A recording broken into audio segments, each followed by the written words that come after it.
This is a war which a brutalitarian force has won to a greater extent than any brutalitarian force has won a war in the history of the world before. The charge by the junior senator from Wisconsin that we've had another year of treason under President Eisenhower. The charge that the CIA is infiltrated, infested with communists. The charge that the Department of Defense is full of communists. The charge that the Department of Justice, that the Attorney General of the Department of Justice. Mr. Cohn, what is the exact number of communists or subversives that are loose today in these defense plans? The exact number that is loose, sir? Yes, sir. I don't know. Roughly how many? I can only tell you, sir, what we know about. Well, that's 130, is that right?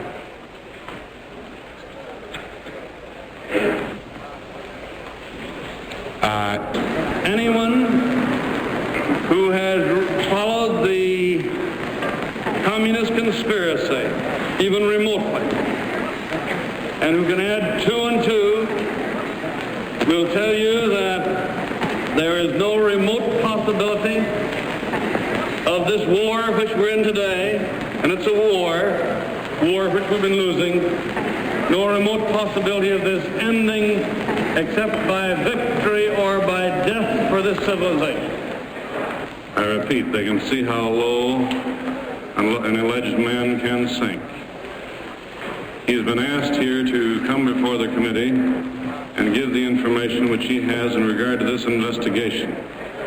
The Vice President. Sign the letter, I will not sign the letter with false Sign the statements in letter. it. Very simple. In the record. Mr. All you have to do is sign it. Don't pull that.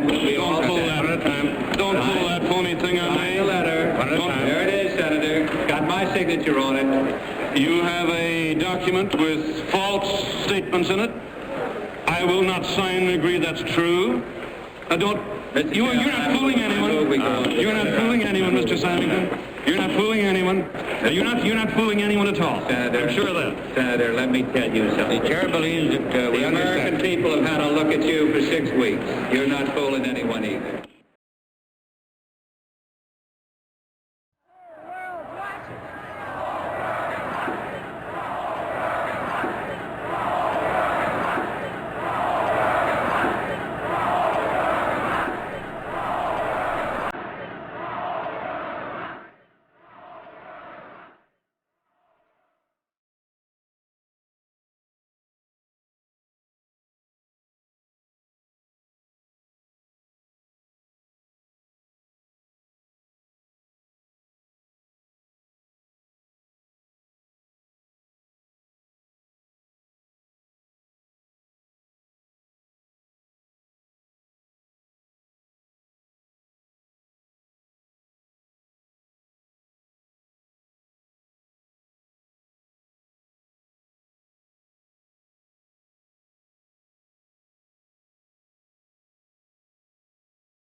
Closed.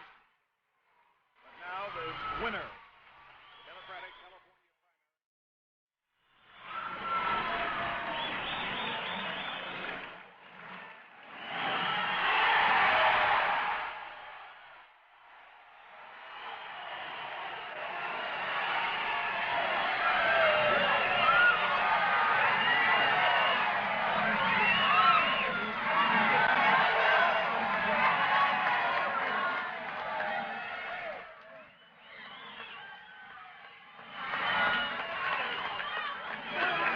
Thank you very much.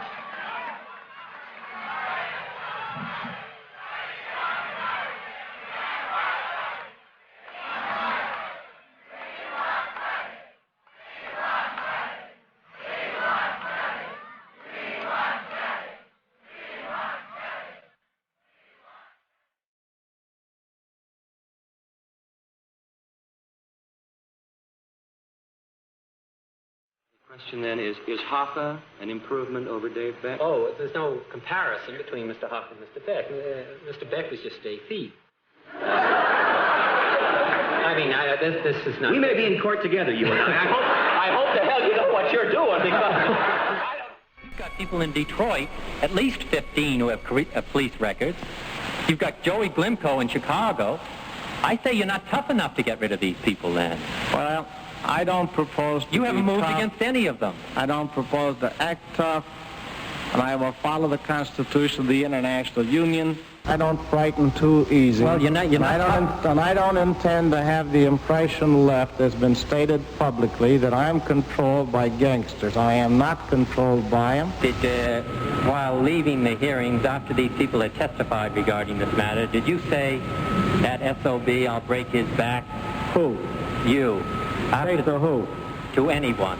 Did you make that statement after these people testified before the committee? I never talked to either one of them after testifying. No, I'm not talking about to them. Did you make that statement here in the hearing room after the testimony was finished? Not concerning them, far as I know of. Well, who did you make it about? I don't know. I may have been discussing somebody in a figure of speech. Well, who did you make the statement? Whose back were you going to break? I don't even remember it. Well, whose back were you going to break, Mr. Hoffa? Figure of speech, I don't even know who I was talking about, and I don't know what you're talking about.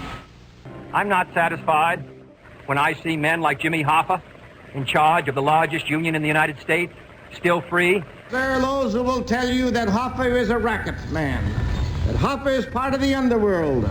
They have tried to arouse, if you will, a revolution with this international union. First with the hearings before the McClellan Committee, and little Bobby Kennedy. Would you allow as a Teamster official a man who was a communist, who was elected by the membership? We don't have any communists in our Teamsters. Just a moment, please, that I know of. What do you mean? There's no question about Mr. Goldblatt, although there can be a question about Mr. Hoffa. There's no question about Mr. Goldblatt. Oh, wait a minute, just a moment. Don't say anything about a question about Hoffa. There is no question about Hoffa, and don't you say that either. Does Robert Kennedy strike you as a good candidate? He wasn't a good attorney general. He in all probability be a worse senator. I would hate to think what would happen if he became president of the United States. We'd probably have a fascist government because he is a spoiled brat. A continuation of the vendetta of Bob Kennedy.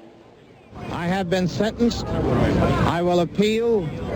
I am not guilty. And I say to the millions of members of organized labor, have heed.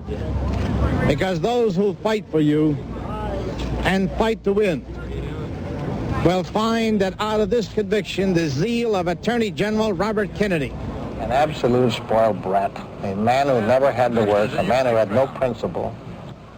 I have no respect for him then, I have no respect for his memory now. It will not happen, because if it does, he's going to get hurt. I learned in 1962 that Mr. Parton had been entrusted with the mission of securing plastic explosives to be used in either blowing up Mr. Bobby Kennedy, then the U.S. Attorney General, in his automobile or in his home. Did you learn anything that backed that up from your own personal experience? Yes, there were 2 telephone calls that were monitored by me. The calls originated with Mr. Parton and terminated with Mr. Hoffa on the other end of the line. Mr. Parton discussed as briefly as possible, being cut off by Mr. Hoffa, that he had obtained the plastic explosive that Mr. Hoffa was seeking. Tell us about the vice operations down in Lake County, Indiana. Declined to answer because I honestly believe my answer might then incriminate me. Would you tell us whether if you have opposition from anybody that you dispose of them by having them stuffed in a trunk? Is that what you do, Mr. Giancana? Declined to answer because I honestly believe my answer might then incriminate. Will you tell us anything about any of your operations, or you just giggle every time I ask you a question? Declined to answer because I honestly believe my answer might then incriminate me. I thought only little girls giggled, Mr. Giancana. The Robert Kennedy brought a lot of pressure on the CIA to do things to foment insurrection against Castro. Plots in the CIA included assassination, and one scheme in particular angered Robert Kennedy because it involved organized crime and one of his mortal enemies, the mobster Sam Giancana. In Las Vegas, a jealous Giancana hired a private investigator to bug the hotel room of his mistress, the singer Phyllis McGuire. When the crime was exposed, Giancana demanded that the charges be dropped. No comment. He bragged that he was involved in a top-secret operation with the government. When word reached Kennedy that a mob boss he was trying to prosecute wanted a favor, he demanded an explanation. He received this memo from CIA lawyer Larry Houston in May of 1962, informing him that Giancana and the mob had been hired by the CIA to murder Fidel Castro. This plot had been hatched by the CIA and authorized during the Eisenhower administration. Kennedy was outraged and intensified his investigation of Giancana. I think he cracked down hard and harshly to send Giancana a message that whatever he thought the deal was, whatever the CIA had represented the deal to him as being, that it was not a deal. I think he did not stop the plots, but I think he gathered from Larry Houston that the plots had stopped, and he expressed his disapproval and assumed that meant that they wouldn't continue in the future, but they did in fact continue. But I think they misled him and deceived him, and I think all intelligence agencies do that. It's in the nature of the beast. The nation's underworld gets the unwelcome spotlight of publicity as the Senate's Investigations Subcommittee begins new hearings on crime. Arkansas Senator McClelland is at the helm. Attorney General Robert Kennedy paints a grim picture of the rise of lawlessness under the Cosa Nostra, or Mafia. This he describes as the government of organized gambling, narcotics peddling, extortion, racketeering, and controlling of certain trade unions. He says the income runs into billions. These hearings always attract a large number of spectators. This one is particularly crowded, awaiting the first public appearance of Joseph Velaki, the convicted hoodlum whose confessions to the FBI have reportedly put a price of $100,000 on his head by the infuriated mafia. As Attorney General, Robert Kennedy made it clear that he would not play favorites with his family's friends. He approved the prosecution of Judge Vincent Keogh. Keogh's brother was a powerful congressman and JFK supporter.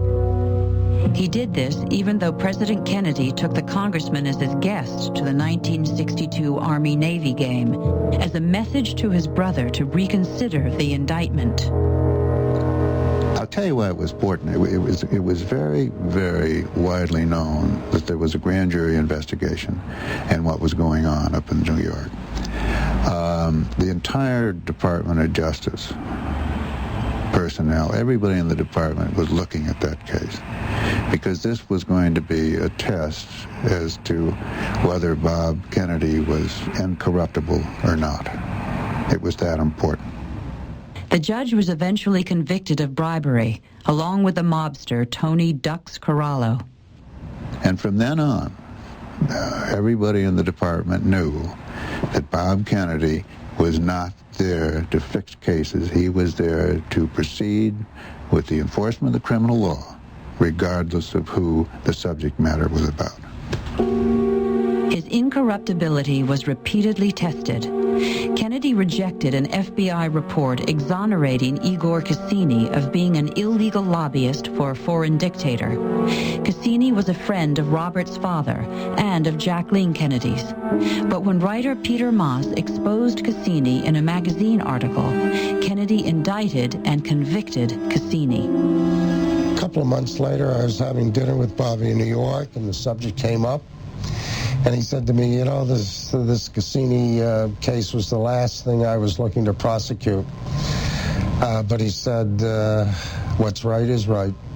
And from then on, I knew that this was a guy with enormous and maybe unique integrity in politics. We made some recommendations for legislation which we feel would make a major impact on the operations of the big-time gamblers and racketeers throughout the country. Kennedy's great achievement as Attorney General came as a gangbuster. Organized crime was in its heyday, and it was Robert Kennedy who turned history's tide and broke the back of the mob. Despite the fact that the FBI Director J. Edgar Hoover maintained the fiction that organized crime did not exist. Kennedy surfaced mob informer Joe Valachi on national television in hearings conducted by his old mentor, John McClellan. He increased successful mob prosecutions by 700%. McClellan wanted Valachi to testify. The Bureau was opposed. There was a big meeting up in Bob's office. I strongly recommended that he be permitted to testify, and he did. And from that point on, there was a general agreement among all law enforcement agencies, state and federal, that this mafia organization existed. That was one of the major achievements of Robert Kennedy's administration. At the moment President Kennedy was shot, his brother Robert, the Attorney General, was home on a lunch break from a special meeting with federal prosecutors about his war against organized crime. Later that afternoon, he told his aide, Edwin Guthman, "I thought they might get one of us, but I thought it would be me."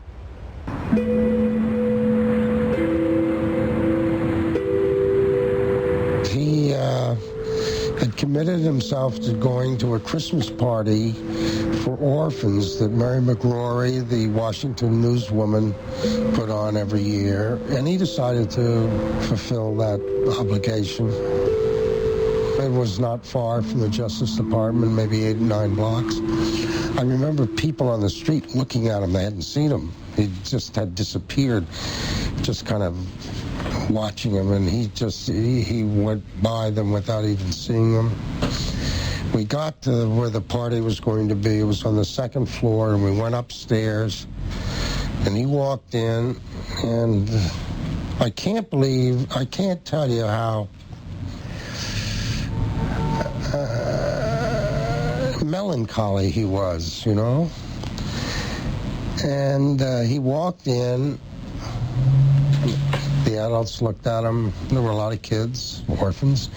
And one little kid, I think he was maybe about 6 years old, ran towards him, stopped in front of him, and looked up at him and said, "Your brother's dead. Your brother's dead." Well, every adult in that place just wanted to be somewhere else. The kid realized that, without knowing what it was, had said something. He realized he had said something wrong. He started to cry. And I'll never forget this.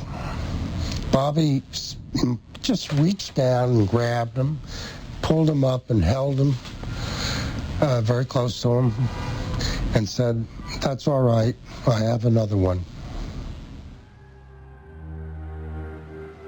Then in June of 1964, the family was dealt still another blow. Senator Edward Kennedy was seriously injured in a plane crash. His back was broken. For a time, the family feared the youngest Kennedy would not live. "Is it ever going to end for you people?" a reporter asked Robert Kennedy. "I was just thinking," he answered, "if my mother hadn't had any more children than her first 4, she would have nothing now. I guess the only reason we've survived is that there are more of us than there is trouble." The senator would remain hospitalized for 6 months.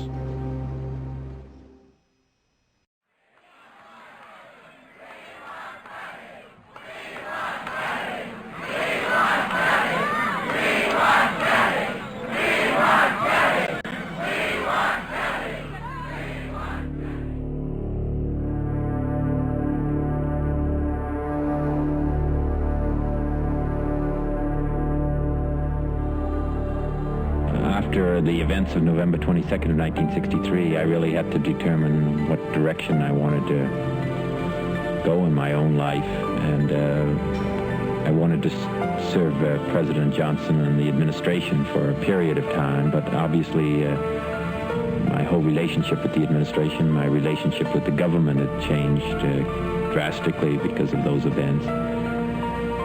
I didn't know whether I wanted to stay in government. I didn't know whether I wanted to teach. I didn't know whether in some way that I'd like to go back to take some graduate courses and study and read a little while.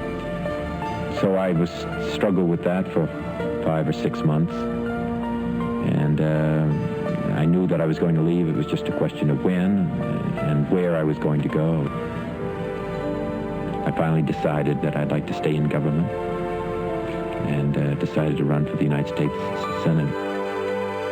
Over the past few weeks, many leading members of the Democratic and the Liberal parties here in the state of New York have talked to me about being a candidate for the United States Senate. I know it's been dramatized that the torch was dropped and whether I picked it up. I think there were a lot of people who felt that they would like to carry on something that they felt very strongly and fervently about during that period of time, and I'm one of them. You know, as I was touring upstate, I kept seeing these signs saying, "Go back home." Carpetbagger, go home, and now here I am.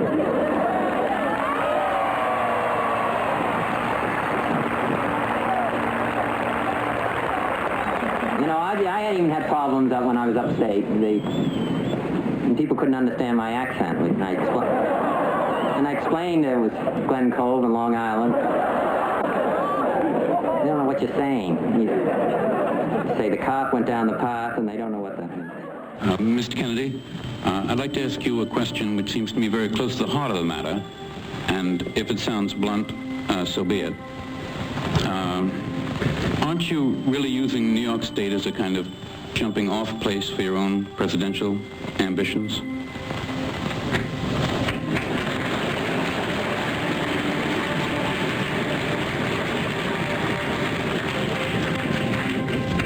First, let me say I have really two choices over the period of the last 10 months. I could have stayed in, I could have retired, and my father has done very well, and I could have lived off him.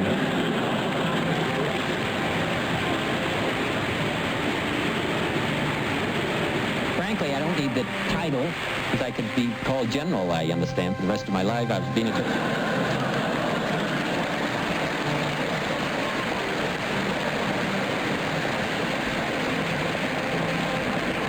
and I don't need the money, and I don't need the office space. So I would just, I mean, frank as it is, and maybe it's difficult to understand in the state of New York, I'd like to just be a good United States Senator. I'd like to serve. President Kennedy's favorite quote was really from Dante. But the hottest places in hell are reserved for those who in time of moral crisis preserve their neutrality. I don't think he was a quintessential senator. I think he was a quintessential executive kind of person, a doer. He was not very good at that stuff, I would say. You know, he got bored in the hearings, the minutiae of amendments, and because I think he understood that almost everybody else had another agenda that had to do with hometown business, campaign supporters, unions, corporations, causists of various kinds. You know, he never saw a lobbyist. Politicians are half people, as a rule, of 60% people. The other 40% is some putty that's trying to please and beg and plead and whine. You can't even have a drink with them. They're awful. It's a bad breed. He was almost a whole person, yes, which is a rarity in politics. I think just that curiosity that he had, which was so important. You know, I would go in the morning and shave with him. He'd empty out the razor and give it to me. He was listening to Shakespeare.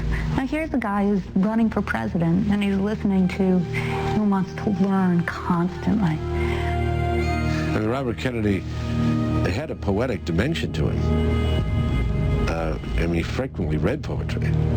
And he saw in the suffering and agony of mankind that the Greeks had written about and that the poets had written about for all of these centuries. He understood that. And he translated that poetry into his own political life by identifying with life's tragedies. To me, one of the most amazing things about Bob Kennedy was that he took on the most violent and darkest forces in American life. He took on the Teamsters and the mob. He took on the Klan and the racists.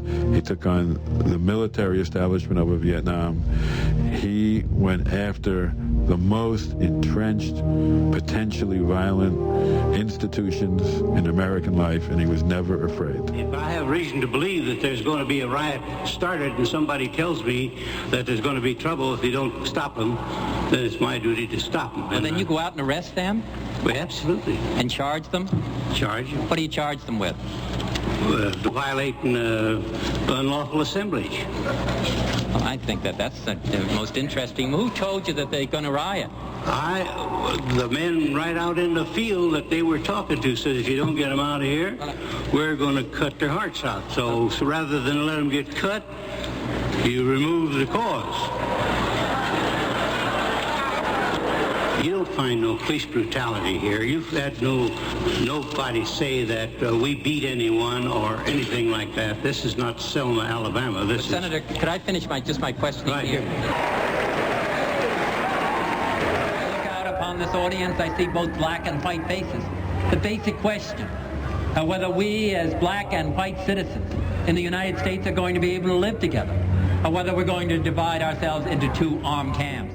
How can we say to a Negro in Jackson, when a war comes, you will be an American citizen, but in the meantime, you're a citizen of Mississippi, and we cannot help you?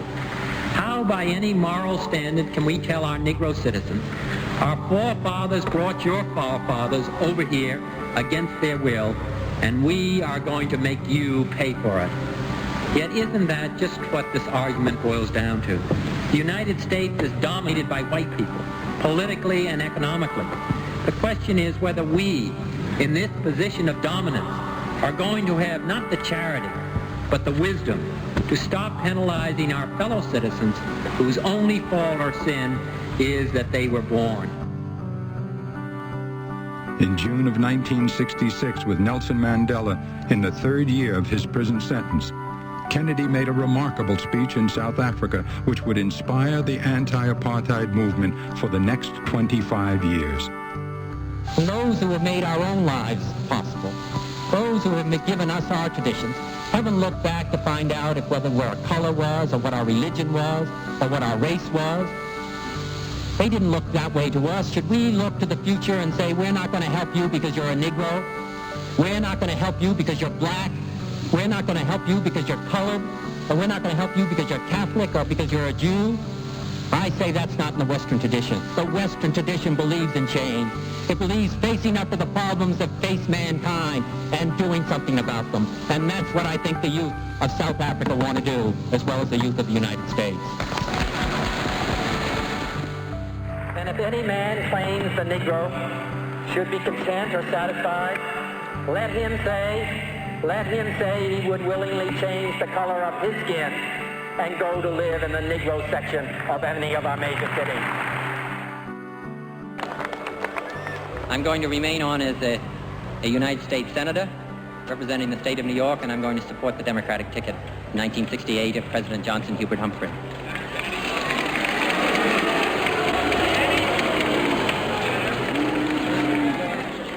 Boo. The question was whether I'm running for president and how much I'm going to win by.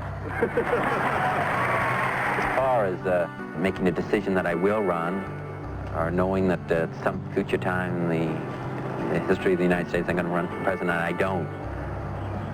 I mean, quite frankly, I don't. Just because I don't think that you can plan for the future at all. So I don't do it. Well, of course, everybody has that, everybody knows that it'll all come to an end, but you can't plan your life that way. Well, you have to assume you do. Yeah. The question was, how about President Johnson and me? What about it? What are you trying to start a fight or something?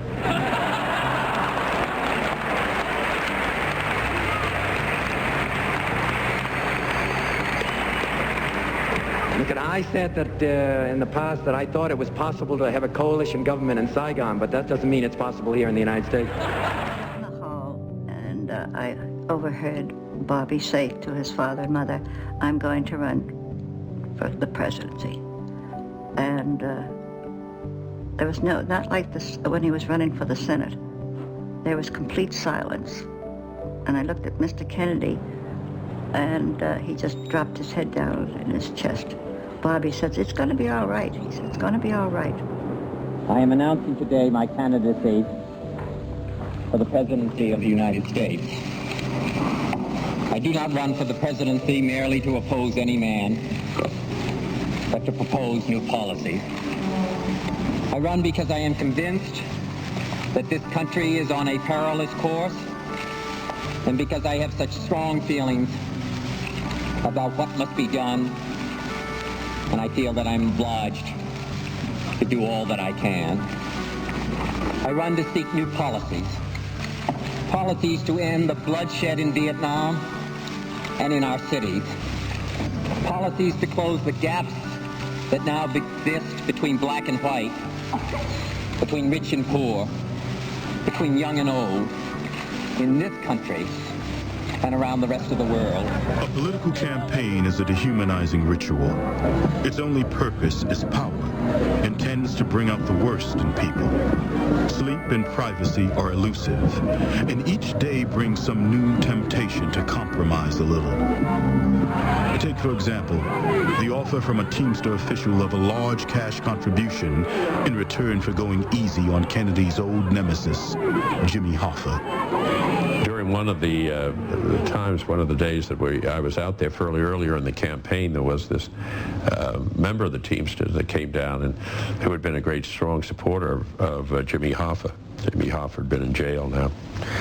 And you wanted to know if the Bureau of Prisons had recommended, after Bob was president, that they go easy on Hoffa. Would he agree not to override the Bureau of Prisons on that? I thought it was rather strange. I said, that's a long ways down the road, and how is the Bureau of Prisons going to come on up with this kind of recommendation? Didn't seem to. But evidently he knew something that we didn't know. The Teamster said that Richard Nixon had already accepted the cash in return for leniency for Hoffa. Would Robert Kennedy do the same? And I mentioned it to Bobby, and he said, "You tell so-and-so," he knew the person, "that if I get elected president, that not only is Hoffa not going to get out of jail, but there are going to be a lot more of them in jail." What else is going on today, Teddy? People speculate in gold, a primary metal, and some people just go around speculating in primaries.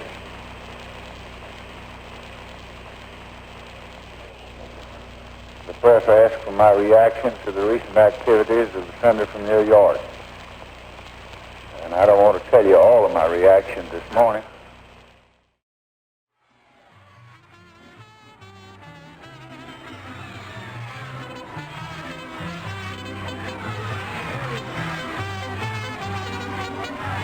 And people were, I'd never seen such hope before or since.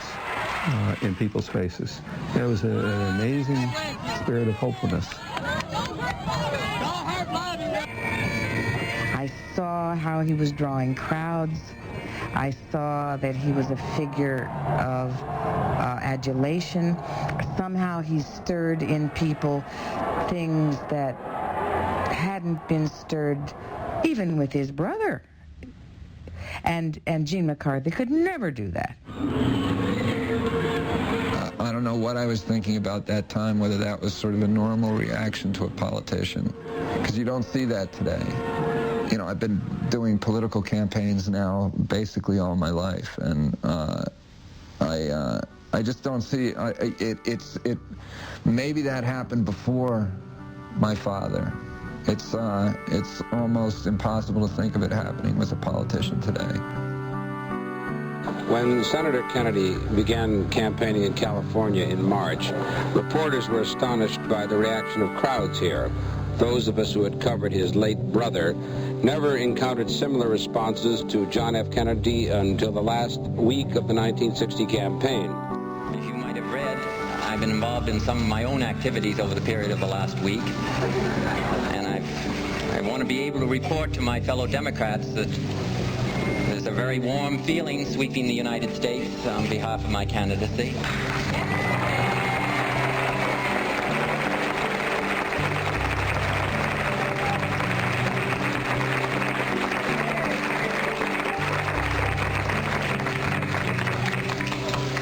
Governor Maddox said he'd rather have Fidel Castro, for instance. So you're touched every once in a while, but I feel I am making progress with the White House and with the President. I went to see him, and we talked about pacification, we talked about a ceasefire, we talked about ending the struggle, and it was a nice conversation, and he told me if I came back the next week we might talk about Vietnam. I don't want to be part of the United States. I don't want to be part of the American people and have them write of us as they wrote of Rome. They made a desert and they called it peace. The communists in Vietnam are watching the New Hampshire primary. They're watching to see if we, here at home, have the same determination as our soldiers, Navymen, and Marines who are fighting in Vietnam. Don't vote for fuzzy thinking and surrender. Support our fighting men. There will be many dark moments. There'll be many long nights. And the words of a great, eloquent trustee and protector of ours of another day. There will be blood, and there will be sweat, and there will be tears. But the principles that brought this nation into existence, the traditions which have guided us, the things in which we believe, the strength that we have, are going to be used to protect the weak and to lift up the helpless, and to see that might doesn't make right in this world because aggressors start to march across any part of it. We're going in there and we're killing South Vietnamese, we're killing children, we're killing women, we're killing innocent people because we don't want to have the war fought on American soil, or because they are 12,000 miles away and they might get to be 11,000 miles away. I very seriously question whether we have that right. Those of us who stay here in the United States, we must feel it. When we use napalm and when a village is destroyed, the civilians are killed, this is also our responsibility.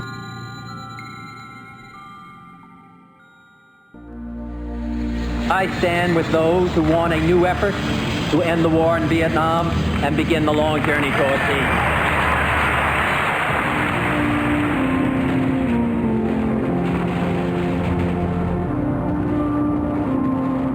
We dropped more bombs on North Vietnam and South Vietnam than we dropped in Germany during the whole Second World War. Who else? What else can you bomb? Who else can you kill? The commander of Ben Tre said, I had to destroy this village in order to save it. 38,000 people. I'm not blaming him, but I'm blaming me, and I'm blaming you. We are the American people, and we permitted that. 1963, the people in the Plattsburgh area paid $12 million. Taxes, schools. There will be some nervous Nellies, and some who will become frustrated and bothered and break ranks under the strain. And some will turn on their leaders and on their country and on our own fighting men. If my opponent had his way... Stop it. Go ahead. Tell me. If my opponent had his way, your work area... Now let me see. I wonder if I need your help and support. Good evening. Well, Senator Robert Kennedy has won the first primary test in his attempt to secure the Democratic nomination for the presidency. I need your help and support in November. Good evening. Robert Kennedy has won the Democratic primary in the state of Nebraska. On Monday, June 3rd, Robert Kennedy pushed his worn, tired body through one last excruciating day, until at the end his flesh rebelled and he nearly collapsed. In 12 hours, he traveled 1,200 miles from Los Angeles to San Francisco to Long Beach and through Watts. I think that probably I have to win here. I haven't dealt with percentages before, and I don't think it's very helpful at the moment. I've got to go because I've got thousands of fans waiting for me, I hope. Kennedy, most of the vote seems to be from the north now. You've had experience in the state. How does it look to you in the southern section of the state, everything below the Tehachapi? Well, I think it's very difficult because of the, it's not like the used to be 8 years ago, or 10 years ago, or 12 years ago. And maybe you wouldn't even know until tomorrow morning, but all of your electronic equipment knows much quicker than those of us in politics, so I can't really tell very much more than what I see on the various newsworks. News shows. Newsworks, all right, but if it works. That's the end of the campaign. But look, if you've been campaigning in the state, you have been campaigning on the basis of strength in the South, have you not? These are your people, in a sense. Yes, but we did a lot of work. I would hope that before it's finished in the north and in San Francisco that we would do well up there. I don't think, I've actually heard some of the projections of some areas, but I would hope that we'd also do well in the north. Hasn't there been a fairly consistent pattern, though, of Senator McCarthy doing well in the higher income groups than you have been able to do? Yes. What do you think accounts for this? Well, I think that I think the great divisions in the country at the present moment are between those who are less affluent, our black citizens, Mexican Americans, and those who are poor, whites, and the rest of the United States. They feel that they've been disenfranchised, or that they have no association or identification with the United States government or with our society. That's the division. The division is, because particularly as Richard Nixon is the nominee of the Republican Party, which I think is unacceptable to the country. And I have strong disagreements, as I say, with Hubert Humphrey and the position that he espouses, and particularly what he said this week, that he would step aside if Lyndon Johnson then decides that he wants to run, that he'll then step aside. That I don't understand. You thought that was fairly shoddy politics, I think. No, again, Roger, I don't think that you're either in it or you're not in it. And you don't say, I'm in the middle of it and I want these delegates to support me, but if somebody else steps in, I'm going to step aside. That doesn't make any sense. At least it doesn't seem to make sense to me. Are some of the delegates that are listed as leaning or even committed to the vice president, are they squeezable? Are they solid? Roger, you use the expression. Well, isn't that the way you talk behind closed doors? No, I don't. Well, maybe somebody else does. But I mean, are they still up for grabs, even though they're listed? I'm going to make an effort with them, although they are listed. And I'm going to, and it's the first really opportunity that I've had at all, because I've been involved in these various primaries. Thank you. I'll work on my language for the next time, Senator. Thank you.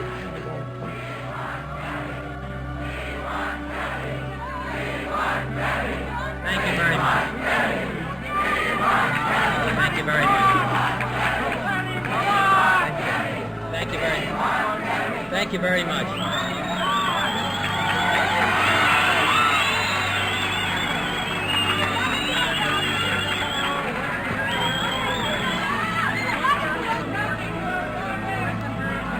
Thank you very much. Thank you very much.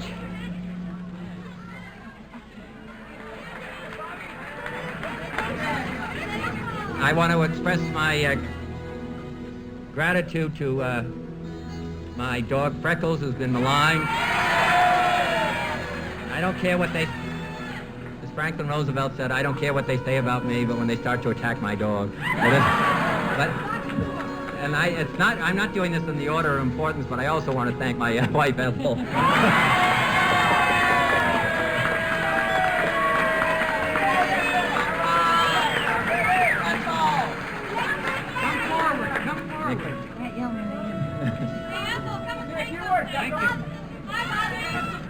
And her patience during this whole effort is fantastic.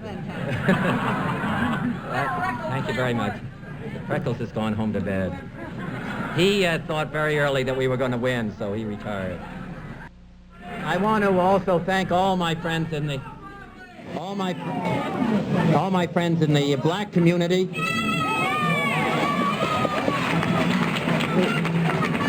who made such an effort in this campaign. With such a high percentage voting today, I think really made a major difference for me. I want to express my appreciation to them. To my old friend, if I may, to Rafer Johnson, who's here. And to Rosie Greer, who said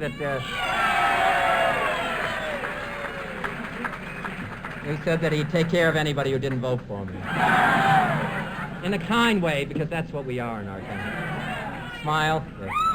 And I want to also, if I may, just take a moment more of your time to express my appreciation to Paul Schrade, who, from the UAW, who worked so hard, and all the other members of the labor organizations and members of the labor union.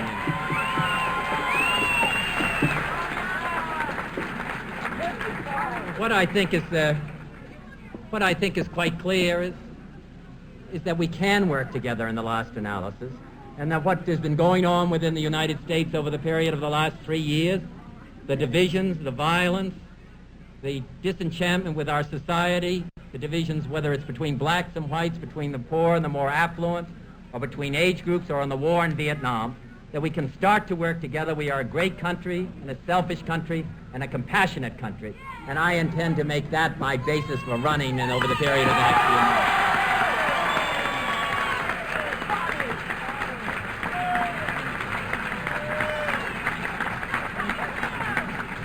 Ladies and gentlemen, if I can just take a moment more of your time, because everybody must be dying from the heat. But what I think all of these primaries have indicated, if I can just take a minute or 2 minutes more of your time. What all of these primaries have indicated, and all of the party caucuses have indicated, whether they occurred in Colorado or Idaho or Iowa, wherever they occurred, it was the people in the Democratic Party and the people in the United States wanted change. And that change can come about only if those who are delegates in Chicago recognize the importance of what has happened here in the state of California, what has happened in South Dakota, what happened in New Hampshire, what happened across the rest of this country. The country wants to move in a different direction. We want to deal with our own problems within our own country, and we want peace in Vietnam.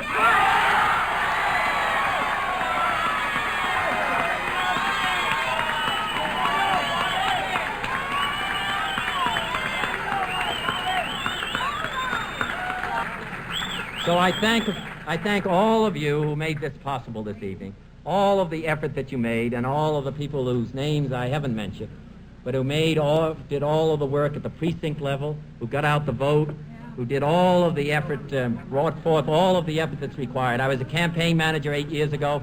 I know what a difference that kind of an effort and that kind of commitment makes. So I thank all of you, those of you who are here.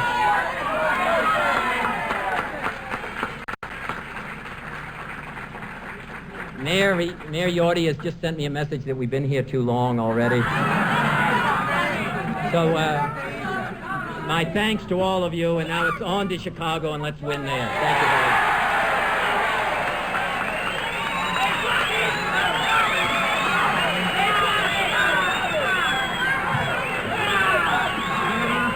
Senator, do you have any message? Senator, how are you going to counter Mr. Hortley's background as far as the delegate votes go? Just go back to Chicago.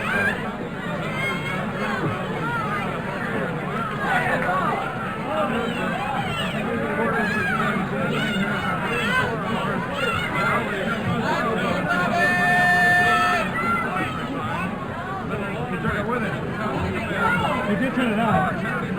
Oh, good. Thank you very much. You're the right on the letter. You'll get it all right.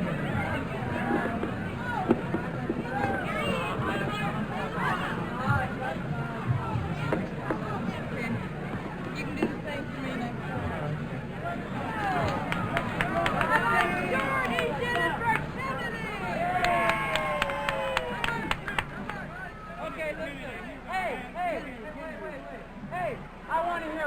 job. Who's going to be the next president of the United States?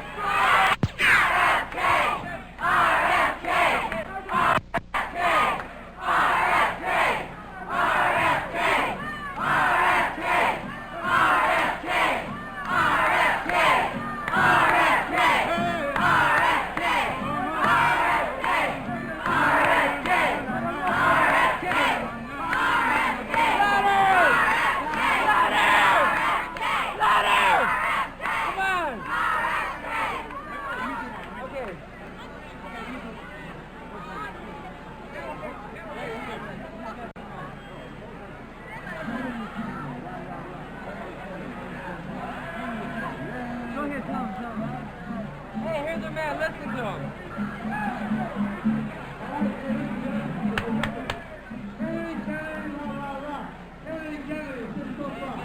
Kennedy!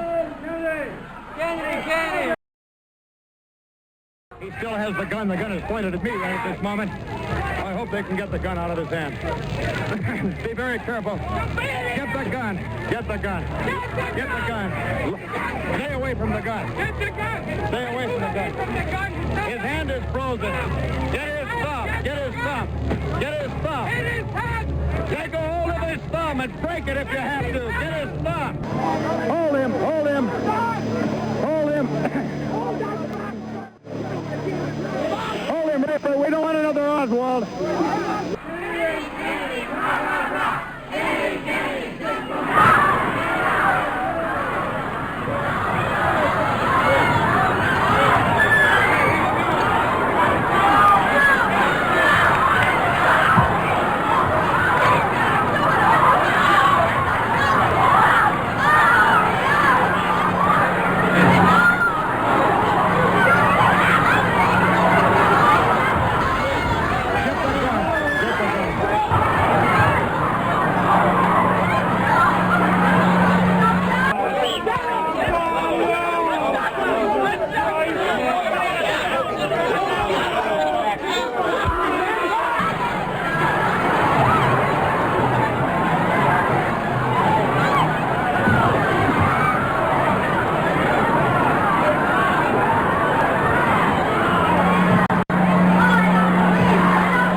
Right here.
What happened, you know? Somebody said he'd been shot.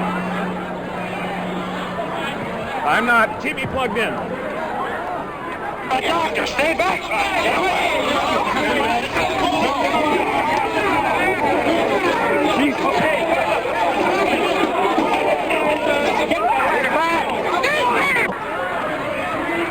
Keep me plugged in. Please stay back. Everybody else, just please stay back. Just the doctor, come right here. Lying here on the floor, Senator Kennedy has been shot. Shot. Blood on the floor. He's been shot as he went out of the embassy room after giving his speech congratulating McCarthy on being a good loser. They're waving, trying to give him some air.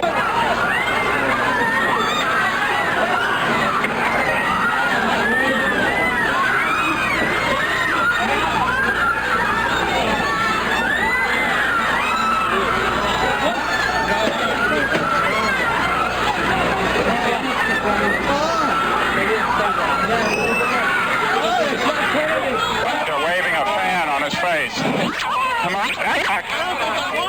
He's lying there with his eyes closed. Blood on the floor.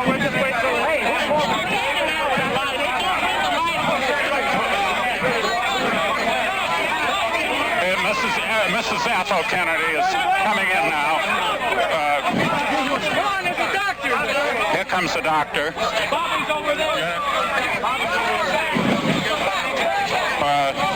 This assistant says, help Bobby. Help Bobby.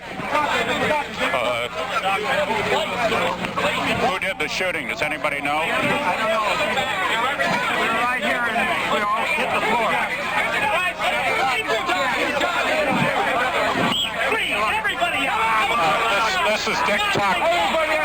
Dick Tuck is telling everybody to move out. He's been one of Kennedy's campaign managers, and they're asking everybody to move back. They're asking everybody to get back. Give them some air. It's extremely hot in here.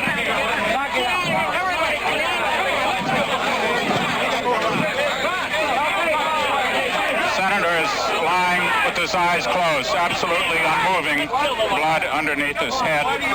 Now they're asking us to turn the lights off.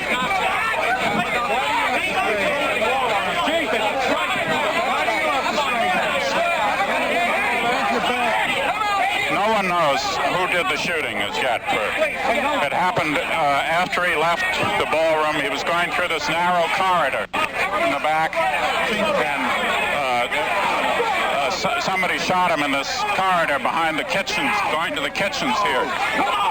His aides are naturally extremely emotional, extremely excited, and they're pushing. We're trying to find out what happened. They're asking us to clear this corridor. Let's roll some videotape on this out here, friends, please. Would a doctor come right here? A doctor! We need a doctor right here at the microphone, please, immediately. At the end of our cable. Is there a doctor? Everybody, please stay back. Please stay back. We need a doctor here. Is there a doctor in the house? Please, it's very important. We need a doctor.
Everybody can do here is in an orderly way leave.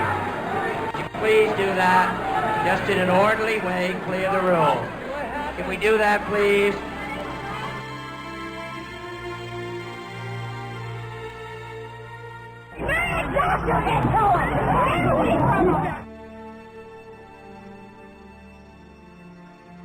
Police department.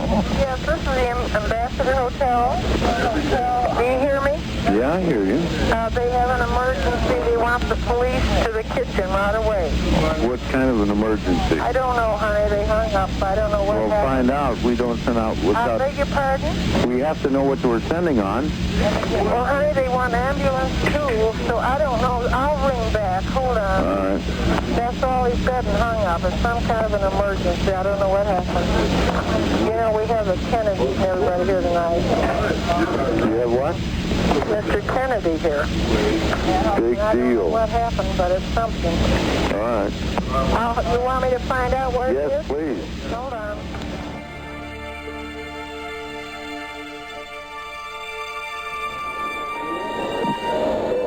Hello? Yeah. Yeah, this is the Ambassador Hotel. This is board night supervisor. My banquet maitre d' reported that Senator Kennedy had been shot. He's been shot? That's right. And I think you better send somebody over here. Yeah, I think we... Quiet, please. Best thing and the most helpful thing that everyone can Boyd, do. I'm sorry, but I can't hold back the tears. He's shot right in the head, and he's not moving. There's several people back there shot. One right in the... Excuse me.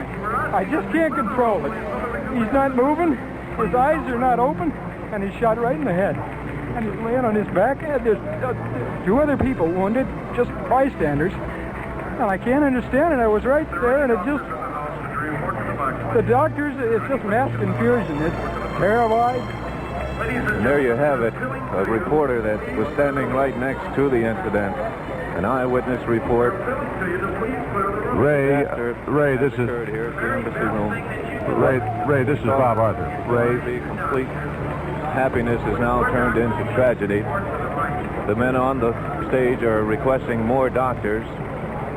If what Ray says is true, and we have no cause to doubt his word. I was standing behind Kennedy as he was taking his assigned route into the kitchen. A Caucasian gentleman stepped out and fired. The security guard hit Kennedy all 3 times. So Kennedy slumped to the floor, and the security guard fired back. As I saw, they shot the man who shot Kennedy in the leg. He, before they could get him, he shot it looked like to me, he shot a woman and he shot 2 other men. They then proceeded to carry Kennedy into the kitchen, and I don't know how his condition is now. Well, from what you saw, Don, was it appear to be was he grazed, or did it appear to be a direct hit? Was it very serious from what you saw? Well, from what I saw, it looked fairly serious. He was definitely hit 3 times. This thing happened so quickly that there was another eyewitness standing next to me, and she is in shock now and very fuzzy, as I am. Because Ladies and gentlemen, we've kept the air on because we've heard an alarming report that Robert Kennedy was shot in that ballroom at the Ambassador Hotel in Los Angeles. A very loud noise like a clap of thunder was heard, a small explosion. We waited to see what it was, and then came a report that Senator Robert Kennedy... Several other people on the platform, at least 3 at last count, had also been wounded in an exchange of gunfire. Started to shake hands with us as the staff that was in the kitchen as he was coming through, and there was this guy leaning against the steam table, and Carl was pushing him. Carl Yucker, our captain, was pushing him by his left hand, trying to get him through the little crowd that was there. And all of a sudden, this guy jumped out, firing the gun. Carl jumped out and grabbed the guy by the neck, and he let go of the senator, and the senator started to go down towards his knees. I think he was hit up around the head, around the temple or somewhere around there. I don't know for sure. And all of a sudden there was another guy alongside of him about 2 feet. He started to fall down. He was taken out first. Was there any warning whatsoever that... No warning, no yells, no anything. There was no yells or anything preceded the first shot.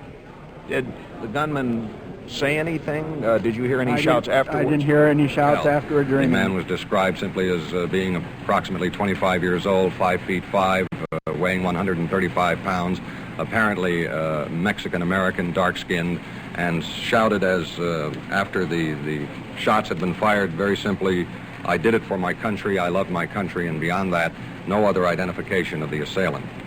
Walter, can you describe what the man with the gun looked like? Well, he had curly hair, and he looked like a Filipino. Did he say or shout anything? No, nothing that He I was heard. described simply as a man appearing about 25 years old, 5'5", 135 pounds, wearing blue jeans, and mumbled or shouted something after he had shot several bullets that he did it for his country, Civil no more rights than leader that. Roy Wilkins expressed horror, in his words, to think that this type of attempted assassination had become an American habit, as it would appear. A soldier in Vietnam asked, "What the hell is going on back there? A man has to risk his life to run for the presidency." Some communist news organizations used the occasion for propaganda attacks. The official commentator for TASS said that the Vietnam War has stimulated a criminal mentality in America and suggested that the shooting was linked to the assassination of President Kennedy. And Radio Hanoi said the incident illustrates, quote, "the dirty face and tactics of U.S. politicians who will not hesitate to spill blood in order to even the score." And it's been reported that the suspect and another man are in custody. And until we confirm that we have the correct suspect, well, obviously we have to assume that we do not have the man. Evidently, an unidentified television reporter said that the man who fired the shot was about 10 feet from Senator Kennedy when it all took place. Was there a prolonged wait? It seemed like a very long time for those of us outside the door before he was transferred, taken away from the ambassador. In all honesty, I must say that I have no knowledge of time because I was very concerned and very involved during this period, and I have no knowledge of time. We've just received first film of the suspect in the Kennedy shooting being taken out of the Ambassador Hotel through an angry, nearly violent crowd and into a police car. Here is the scene and the suspect.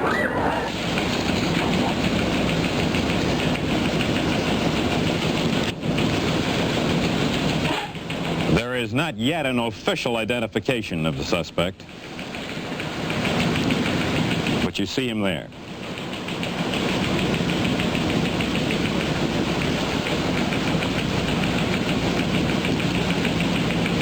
And after he'd been seized and turned over to police and taken outside the hotel, the crowd there seemed to many eyewitnesses to want to lynch him.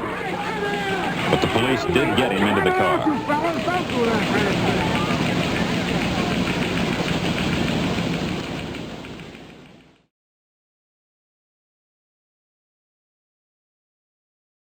You have not yet heard any reports as to whether the man said anything, screamed anything? What? 3 witnesses have indicated that he did not scream anything, or either before the shots were fired or after he pulled the trigger. Let's go, honey, let's go. Police protection. Ask George and Regan what they think now about the police force.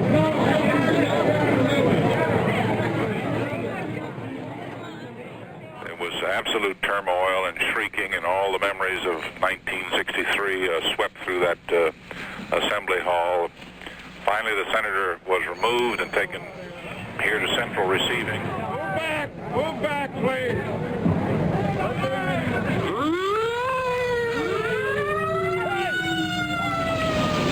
Members of the Kennedy family were led out through the crush.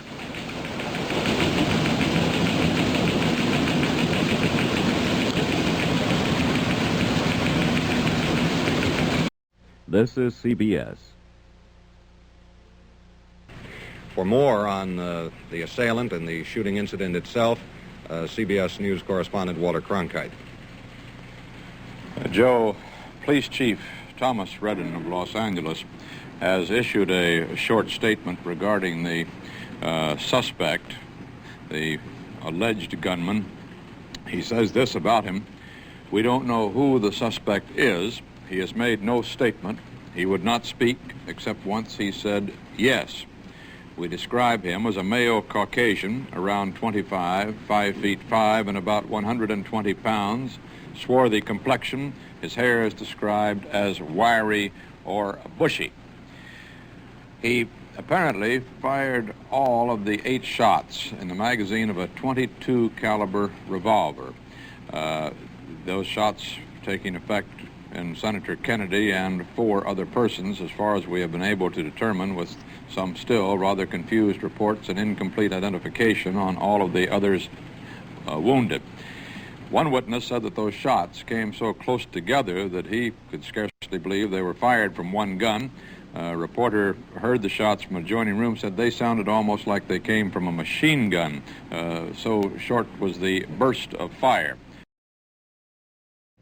The question is, what kind of country is the United States that in just the last few years has killed a president, President Kennedy, has killed Martin Luther King, and now attempts to kill Robert Kennedy, Malcolm X, the black militant leader? What kind of curious strain of violence is there in the American people? There have been some threats of violence toward the man who did it. I'd like to get my hands on that man, said one, and they've already killed the only real president we ever had. Another The suspect, now being held by Los Angeles police in connection with the Kennedy shooting, is 24-year-old Sirhan Bishara Sirhan. Details of Sirhan's past are slowly being pieced together, and as of now, we know this much about him. He was born in Jordan in 1944 and was admitted to the United States as a permanent resident in January of 1957. He is not a United States citizen. Sirhan's residence is in Pasadena, California, where he resides with his mother and his brother Joe. Police searched the premises this morning and, according to Los Angeles Mayor Samuel Yorty, found the notebook in the suspect's room mentioning the, quote, necessity to assassinate Senator Kennedy. Another brother, Adele, went with police to headquarters, but not as a suspect. Police Chief Redden said the Sirhan family has been most cooperative in the investigation. Well, we know very little bit. He's been non-communicative, and he hasn't been very helpful. You know, he hasn't told the family about what he's been up to at all, so we don't know anything more than you do. Yeah. Was he politically oriented at all? Not a bit. This is what's perplexing about it. He didn't profess any particular interest in things political? No. I describe him as a wonderful boy, an example for anybody. He seemed very quiet, what you might call clean cut. He certainly didn't seem like the kind that would do it. Sirhan graduated from a local Pasadena high school and attended Pasadena City College. One thing appears certain about Sirhan's personality. He is not highly excitable and does not appear to be mentally unstable. The crowds outside St. Patrick's Cathedral have increased so dramatically that it's almost unbelievable. The beginnings of the line start on 51st Street. People moving east on 51st Street away from the cathedral. And these people are moving very, very slowly now. When they get to Park Avenue, they have to move north. And they have to move north 2 blocks to 53rd Street, then back down Park Avenue south on 53rd Street, south to Grand Central Station. The identification of the suspect in the shooting was made within the last hour by the mayor of Los Angeles, Sam Yorty. Yorty had appeared at a news conference in Los Angeles. Well, first of all, let me say that every right-thinking person will deplore and be horrified. From the outside, the shooting of Robert Kennedy seemed an open and shut case. Sirhan eventually confessed to the murder, and no one was apparently troubled by the fact that he couldn't seem to remember it. In his pocket was a 10-day-old newspaper article attacking Robert Kennedy for his support of Israel. It might have been a bit more help to investigators if the clipping had been pinned to Sirhan's shirt and labeled the motive. But no matter. Sirhan had been caught, gun in hand. To tell you that his name appears to be Sirhan, S-A-R-H-A-N, Sirhan. Both names, Sirhan. S-I-R-H-A-N. He had a news clipping from the Pasadena News, which was anti-Kennedy in nature. He had another news clip from what paper, we don't know, but it told where Kennedy would be expected to be speaking in June. On the night of the murder, William Bailey was an agent for the FBI stationed in Los Angeles. He is now a professor of criminal justice.